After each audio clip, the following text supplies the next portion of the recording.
Pemprov Sumsel menggelar lomba lari tingkat 17 kabupaten kota dalam rangka memeriahkan Sriwijaya Demporan.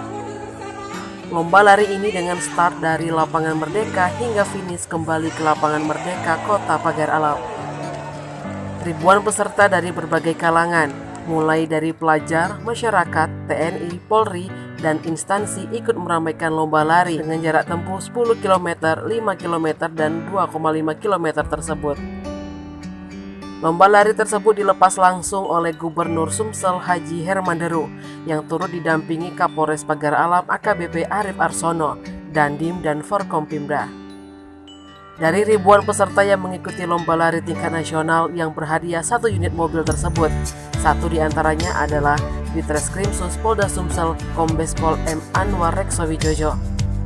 Ditreskrimsus Polda Sumsel Kombes Pol M. Anwar Reksowijojo mengatakan, selain ikut memeriahkan Sriwijaya Demporan 2022, olahraga lari bisa membuat tubuh sehat karena membakar kalori.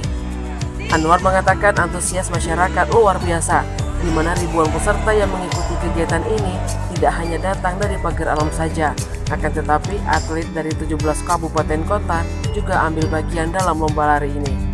Tim Liputan Sumsel Update TV melaporkan.